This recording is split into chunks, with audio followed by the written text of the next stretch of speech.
यस्यास्त आसने घोरे जुहुमेषां बद्धानाम् अवसर्जनायकम् भूमिरिति त्वाभिप्रमन्वते जना निर्ऋतिरिति त्वाहं परिवेद सर्वतः। हे ईश्वर, हम यह पठन पाठ आपको प्राप्त करने और कराने के लिए साधन के रूप में करने जा रहे हैं। इस कर्म को और इसके कर्म फल को आपको अर्पित करते हैं। ओम शांति शांति शांति। सबको सादर नमस्ते। ये जो मंत्र है अथर्ववेद में भी आया है और यजुर्वेद में भी आया है। इसका ऋषि है भगः, देवता निर्ऋति और छंद है भूरिक जगति। तो निर्ऋति माने बड़ी भारी विपत्ति और निर्ऋति माने भूमि भी। तो देखो दृष्टिकोण बदलने से, ठीक है जी, पदार्थ वही होते हुए भी उसके प्रति व्यवहार बदल जाता। तो आज के मंत्र के आधार पर हम समझेंगे कि लौकिक व्यक्ति का व्यवहार कैसा होता है और आध्यात्मिक व्यक्ति का व्यवहार, ये संसार प्रति, धरती के प्रति, यहाँ पर रहने के प्रति कैसा होता है, दोनों का दृष्टिकोण कैसा होता है। हाँ जी, रुपये लौकिक व्यक्ति और आध्यात्मिक व्यक्ति दोनों में क्या अंतर होता है, ये आज के मंत्र के आधार पर हम समझेंगे। लौकिक व्यक्ति कैसा होता है, कैसा सोचता है, और आध्यात्मिक व्यक्ति कैसा होता है, वो कैसा सोचता है। ठीक है, इस मंत्र में दोनों का लक्षण दिया हुआ है आज कि एक लौकिक व्यक्ति, उसका आचार विचार व्यवहार वो कैसा होता है, और एक आध्यात्मिक व्यक्ति उसका आचार विचार व्यवहार कैसा होता है, वो क्या सोच रखता है संसार प्रति, या दोनों किस किस प्रकार से सोच रखते हैं। तो देखो मंत्र में कहा जा रहा है, एक साधक कहता है, ठीक है जी, जो योगाभ्यासी है, साधक है, वो यह अपने भाव को यहाँ पर व्यक्त कर रहा है। क्या भाव व्यक्त कर रहा है कि यस्याह कित्ते, जिस तेरे, है ना, घोरे आसने, घोर मुख में, जुहोमी मैं हवन करता हूँ, कि ऐसाम बद्धानाम, इन स्थूलता के बंधे हुए बंधनों से, अवसर्जनायकम, मैं छुटकारा पा सकूं, इसलिए मैं हवन कर रहा हूँ। जुहोमी माने त्याग कर रहा हूँ।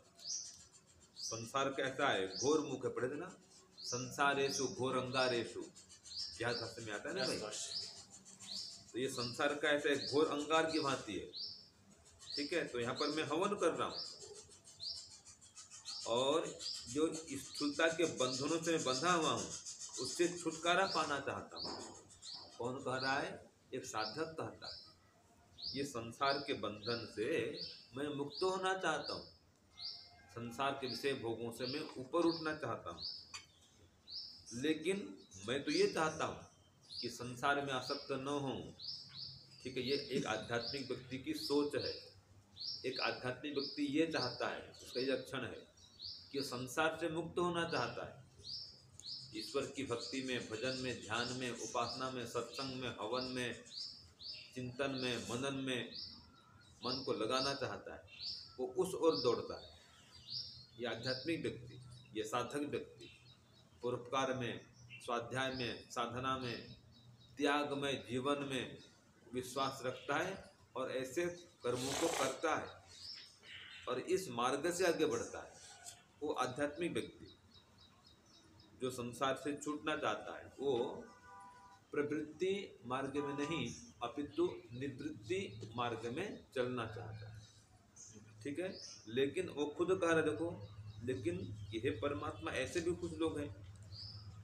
और ये संसार के प्रति भी कथन होगा कि हे संसार, हे भूमि, तुझको ऐसे लोग मानते हैं कि त्वा जनः, कुछ लोग तुझको ऐसा मानते हैं कि भूमि ही,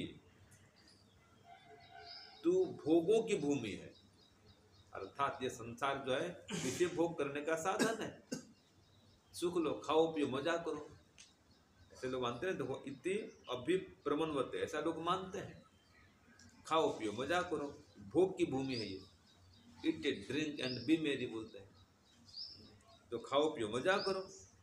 तो कुछ लोग तो ऐसा मानते हैं, तो जो ऐसा मानते हैं उनको भी वैराग्य नहीं है, उनकी रुचि धर्म में भक्ति में नहीं होती है, बस भोग भोगते हैं, धन कमाओ और खाओ पियो मजा करो, ये लौकिक व्यक्ति का लक्षण है। लेकिन जो आध्यात्मिक व्यक्ति होता है वो कैसा होता है? देखो अभी कहा कि भाई लोग तो ऐसा मानते हैं, परंतु मैं कैसा मानता हूँ, अहम त्वा निर्वृत्ति ही सर्वतः परिवेद, मैं तो तुझको भारी विपत्ति मानता हूँ, निर्वृत्ति बहुत बड़ी विपत्ति, कि संसार में दुख ही दुख है ऐसा मानता हूँ मैं तो।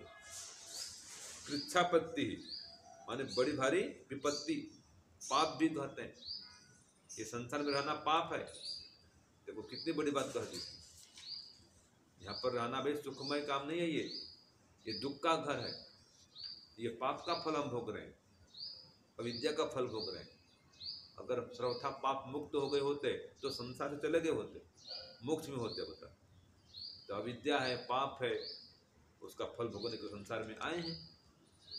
ठीक है जी। तो जो साधक व्यक्ति है वो क्या सोचता है कि विविध बाधा योगात दुखम एवं सर्वम विवेकिन, ये मानता है वो, यहाँ पर बहुत सारे दुख है, विविध बाधना योगात, अनेक प्रकार की बाधाओं के होने से, दुखम एवं सर्वम, ये सारा जगत का है दुखमय है। ऐसा कौन मानता है जी? आध्यात्मिक व्यक्ति, उसका लक्षण ये है, वो मानता है कुत्रापि कोपि सुखी न, ये सांख्य में आता है, ये सूत्र आया, कुत्रापि कोपि सुखी न, ये कौन मानता है?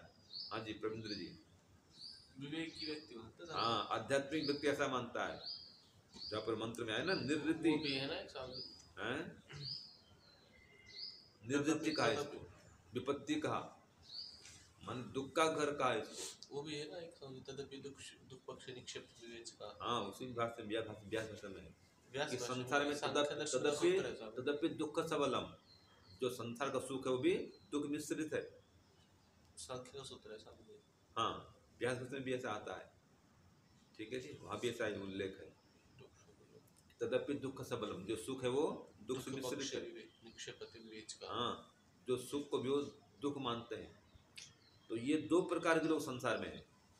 एक तो मंत्र खुद कहता है कि तुझको तो लोग भोगों की भूमि मानते हैं, यहाँ तो बस भोग है, भोग भोगने आए, अगला संसार कौन देखा है, अगला जीवन कौन देखा है, अगला जन्म कौन देखा है, ऐसे लोग देख रहे हैं ना संसार में, खा रहे हैं, पी रहे हैं, घूम रहे हैं, मजा मौज कर रहे हैं बस। तो उनकी रुचि धर्म में नहीं होती, भक्ति में नहीं होती, वैराग्य को मन जाता नहीं है, उसको तो बेकार मानते हैं कि क्या भक्ति, क्या उपासना, क्या दान पुण्य, धन तो है खाली भोगों में उड़ाते हैं, एक दिन में 1-1 लाख भी उड़ा देते हैं, खर्च कर देते हैं, ऐसे लोग भी हैं। तो ये दो प्रकार के लोग, तो जो लौकिक व्यक्ति होते हैं वो खाली खाने पीने भोगने में लगे रहते हैं, उनकी योजना ऐसी बनती रहती है कि कैसे भौतिक सुख अधिक से अधिक ले सकें, क्या क्या उपाय करें, वहाँ घूमने जाएंगे, वहाँ घूमने जाएंगे, वो क्या बोलते हैं उसको, रिसोर्ट, और क्या बोलते हैं उसको, वो स्थान को जहाँ जाते हैं, तो रिसोर्ट वहाँ होता है ना जी, हाँ, वो ऐसे स्थल मतलब जहाँ बड़े बड़े होटल होते हैं और दर्शनीय स्थल होते हैं, प्राकृतिक दृश्य भी अच्छे होते हैं। एक होता है ना हिल स्टेशन में जाते हैं, ठीक है ना, ऐसे ऐसी जगह में जाएंगे, आज वहाँ गए, फिर विदेश घूमने जाएंगे, स्विट्जरलैंड जाएंगे, इटली, मनाली, घूमते रहो भाई। कनाडा भी जाते हैं ना? हाँ जाते हैं, सब जगह जाते हैं, घूमते रहते हैं। ठीक है, उनका उद्देश्य खाली घूमना फिरना है, उनका उद्देश्य क्या है? घूमना फिरना, पति पत्नी मिल के जाएंगे, और 2, 5, 10 लाख खर्च करके आ जाएंगे 2-5 दिन में, बस 10 दिन में 10 लाख फूंक के आ जाएंगे। तो ये जो है लौकिक व्यक्ति, ठीक है। लेकिन जो आध्यात्मिक व्यक्ति है वो क्या मानता है कि संसार दुख का घर है। देखो दृष्टिकोण है, मंत्र में कहा ना भाई कि मैं तो तुझको निर्वृत्ति माने कृच्छापत्ति माने बड़ी भारी विपत्ति मानता हूँ, ये संसार को, ये धरती को, भूमि को। और एक कहता नहीं ये तो वीर भोग्य वसुंधरा, ऐसे मानते हैं लोग, ये तो हम तो वीर हैं, भोग करेंगे इसका, ये भोग की धरती है, भोग करने आए। वेद का देश है साहब, हैं? वेद का देश है तो। हाँ तो वो इस अर्थ में मैं कह रहा हूँ ना जी, एक तो जो वीर है धरती के भोग भोगे, एक अर्थ ये है, ठीक है। लेकिन भोग भोगने वाला कौन है? अभी वो सांसारिक व्यक्ति है, फिर तो वीर ही नहीं है वो। हाँ ठीक है। तो वो जो संसार के भोग में आ सकता है, आसक्त है, वो भी ऐसा मानता है हाँ हम वीर हैं, पहलवान हैं, शरीर स्वस्थ है, हम खूब भोग करेंगे। तो एक लोग तो ऐसे लोग हैं, और एक लोग हैं जो बोलते हैं नहीं ये संसार भोग के लिए नहीं है, ये तो अपर के लिए मोक्ष प्राप्त करने का साधन है, तो साधन रूप में प्रयोग करो। तो वो ऐसे लोग संसार में दुख देखते हैं, तो वो अपने को आत्मा रूप समझते हैं कि मैं आत्मा हूँ, मुझे ये संसार के बंधन से मुक्त होना है और परमात्मा से मिलना है। ऐसे जो चाहते हैं, सोचते हैं, विचारते हैं, वे आध्यात्मिक व्यक्ति होते हैं। और जो आत्मा परमात्मा को नहीं मानते, ठीक है, कोई ध्यान नहीं, भजन नहीं, उपासना नहीं, ऐसे बहुत लोग मिलेंगे संसार में। अधिकांश तो ऐसे ही लोग हैं जो सुबह शाम ध्यान नहीं करते हैं, उपासना नहीं करते हैं, हवन नहीं करते रोज, ठीक है। उनका सुबह उठते ही बस ड्यूटी की चिंता होती है, कहाँ जाना है, धन कहाँ चलाना है, व्यापार है, नौकरी है, परिवार है, खेती किसानी है, उठते ही उसी काम में लग जाते हैं। गाय बैल का काम भी करते हैं ना, देखा होगा आपने, उठते ही बस पशुओं के लिए वो चारा गर्म, पानी गर्म करना, चारा में ये करना, क्या बोलते हैं उसको, भूसी जी पकाते हैं, ये करते हैं। सुबह उठते ही जिनके पास गाय, देखो गाय वालों के पास गाय है, भैंस है, उड़ते उनकी दिनचर्या उनके साथ में शुरू होती है। वो कहाँ ध्यान उपासना करें भाई, कहाँ भक्ति भजन करें? तो अधिकांश लोग तो ये हैं, सांसारिक काम में जीवन को खपा देते हैं। ये लौकिक व्यक्ति से भी बस संसार सुख लेने के लिए लगे हुए हैं, परिवार, बच्चे, कच्चे, इसमें मग्न रहते हैं, भक्ति में, भजन में उनकी रुचि नहीं होती। तो जिनकी भक्ति में, भजन में रुचि नहीं हो रही है, वो बस समझो लौकिक व्यक्ति हैं। और जो आध्यात्मिक होते हैं वो संसार में रहते हुए भी सांसारिक काम भी करेंगे, ऐसा नहीं है, पारिवारिक काम भी करेंगे, लेकिन भक्ति भी करेंगे, ध्यान भी करेंगे, हवन भी करेंगे, स्वाध्याय भी करेंगे, सत्संग भी करेंगे, साधना भी करेंगे, सेवा परोपकार भी करेंगे।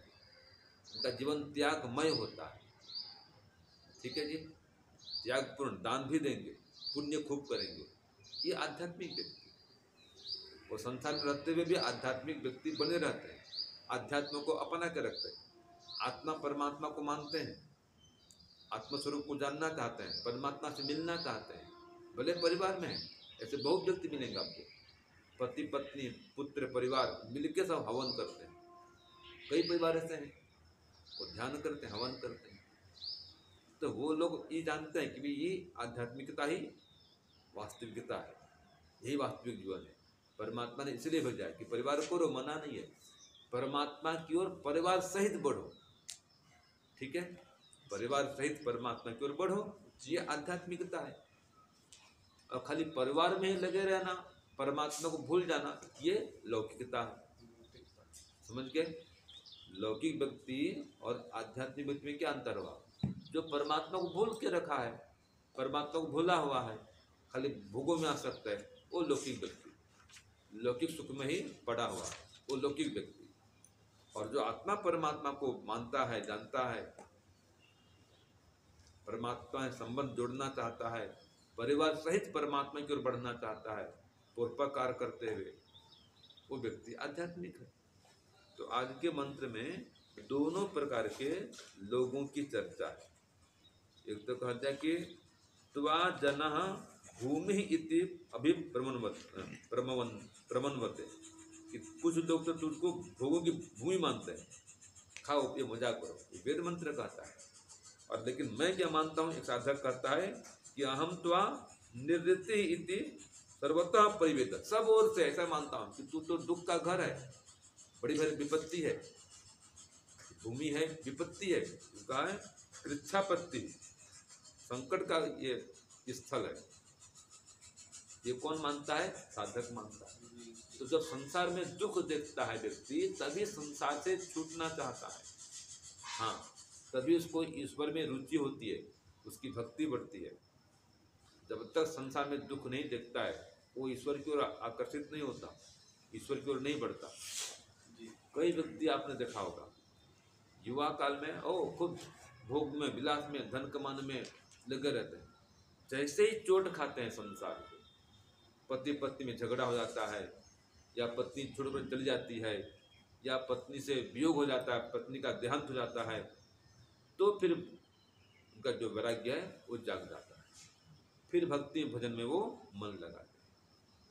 कई लोग ऐसे मिलेंगे आपको संसार में, ठीक है जी। जब वियोग होता है या कोई रोग आ जाता है, ये शास्त्र भी कहता है ना, अर्थात तो ब्रह्म जिज्ञासा, वेदांत में आया ना भाई, ब्रह्म की जिज्ञासा कब होती है? जब व्यक्ति किसी भयंकर रोग से ग्रस्त हो जाता है, संकट में फंस जाता है, ठीक है, अथवा किसी प्रिय व्यक्ति का वियोग हो जाता है, अथवा भोगों को भोग भोग कर थक जाता है, उनको सार नहीं मिलता उसको, अथवा जिसके तीव्र आध्यात्म संस्कार जाग जाते हैं, वो फिर संसार में दुख देखता है और ईश्वर की ओर बढ़ता है। तो मंत्र यही कहता है कि दो प्रकार के लोग संसार में मिलेंगे। एक तो क्या बोलते हैं कि देखो भी आधा गिलास भरा हुआ है, और एक बोलते हैं आधा गिलास खाली है। आधा पानी भर दो गिलास में, तो कुछ लोग क्या बोलेंगे, आधा गिलास भरा हुआ है, और कुछ लोग बोलेंगे आधा गिलास खाली है। दृष्टिकोण है, ऐसे यहाँ पर दृष्टिकोण है। कुछ लोग क्या मानते हैं, संसार को सुख का घर मानते हैं, यहाँ पर भोग भोगने आए, खाओ पियो मजा करो, अगला जीवन कौन देखा है, ऐसे कुछ लोग मानते हैं। और कुछ लोग मानते नहीं भाई, अगला जीवन भी है, यहाँ गलत काम करेंगे तो परमात्मा से दंड मिलेगा, पाप करेंगे तो उसका फल दुख मिलेगा, पशु पशु योनि में जाना पड़ेगा, ऐसा मानते हैं। और पाप से पृथक रहते हैं, पुण्य करते हैं, परमात्मा में सुख देखते हैं, संसार में दुख देखते हैं कि जब तक संसार में रहेंगे कोई न कोई दुख लगा रहेगा, तो संसार से छूटो। जो मंत्र कहता है कि मैं तो यहाँ पर दुख देखता हूँ भाई, सब ओर से इसको मैं दुखमय जानता हूँ, परिवेद भली बात ये समझ में आया मुझे कि संसार में दुख है। और योग दर्शन की भाषा में कहें तो चार चार प्रकार का दुख दिखता है योगी को, तो परिणाम दुख, ताप दुख, संस्कार दुख, गुण वृत्ति विरोध दुख, ये चार दुख संसार में, हर सुख में घुसा हुआ है, हर भोग में लगा हुआ है चार दुख। तो विवेकी व्यक्ति, योगी व्यक्ति ये चार दुख को देखता है, और भोगी व्यक्ति भोग को देखता है, सुख को देखता है। यही अंतर है। जो भोगी है वो लौकिक व्यक्ति, जो योगी है वो आध्यात्मिक व्यक्ति। तो आज के मंत्र में दोनों का संकेत किया गया। तो वास्तविकता यही है कि हम आध्यात्मिक बने। ये संसार में हम सदा रहने वाले नहीं हैं, संसार का सुख सदा मिलने वाला नहीं है। आज सुख है कल दुख आ जाता है, आज स्वस्थ है कल रोगी पड़ जाते हैं। ये सुख दुख के संसार में लगा रहा है। तो सर्वथा जो सुख चाहते हैं, 100% सुख चाहते हैं, तो वो 100% सुख का भंडार परमात्मा। सर्वथा दुख से मुक्त होना चाहते हैं, तो उसको उपाय परमात्मा की भक्ति है, परमात्मा की प्राप्ति है। तो इसलिए परमात्मा में रुचि उत्पन्न करें, धर्म को धारण करें, वैराग्य बढ़ाएं। इसी में जीवन की सफलता है, इसी में जीवन की कृतकृत्यता है। हाँ जी सूरज जी, कृतकृत्यता माने क्या है बताओ? हाँ, कृत्यता माने जो करना था, बोलो, कर लिया। मैं कृतकृत्य हो गया, जो करना था कर लिया, ठीक है। उसको बोलते हैं प्राप्तम प्रापणियम, जो पाना था पा लिया। जातम जापनियम, जो जानना था जान लिया। क्षीण क्षेत्र क्लेशा। हाँ, सारे क्लेश मैंने क्षीण कर दिए, बंधन तोड़ दिए। तो ये स्थिति बनती है योगी की। ये स्थिति आएगी योग करने से, ध्यान उपासना भक्ति भजन उपासना करने से, स्वाध्याय सत्संग साधना से। ये जीवन का सत्य सार है। अब कुछ करना बाकी नहीं रहा। तो ये योग ध्यान करेंगे तभी ये स्थिति आएगी। और अगर योग ध्यान नहीं करेंगे तो कितने धनवान देख लो, उसको पूछो हाँ भाई आपका काम हो गया, जो पाना था पा गए, जो करना था कर लिया। बोले नहीं नहीं, अभी तो और ये काम बाकी है, ये काम करना है, इतना धन कमाना है, इसके लिए कमाना है, ये जमीन लेना है, ये व्यापार बढ़ना है, यहाँ पर एक इंडस्ट्री और लगानी है। उनको जो पाना था पा लिया ऐसा नहीं लगता है, जो जानना जान लिया ऐसा नहीं। अभी तो वहाँ जाएंगे देखने के लिए, अभी वहाँ जाएंगे, वहाँ घूमने जाएंगे, कितना घूम ले फिर ले, नहीं सब जानना नहीं है, अभी और कुछ जानना है। सब काम नहीं हुआ, अभी और कुछ काम करना बाकी है। बेटे के लिए करना है, पोते के लिए करना है, पड़ पोते के लिए भी रखना है। ये संसार चलता है। ठीक है जी। जब तक परमात्मा को जानेंगे मानेंगे नहीं, तब तक ये प्राप्तम प्राप्त नहीं होगा। तो जो आध्यात्मिक व्यक्ति है वो परमात्मा को जानना चाहता है, परमात्मा को पाना चाहता है। और लौकिक व्यक्ति परमात्मा से विमुख रहता है और संसार में आसक्त रहता है। तो हम आध्यात्मिक बने, इसी में जीवन की सफलता है, सार्थकता है, कृतकृत्यता। ओम शांति ओम शम, सबको सादर।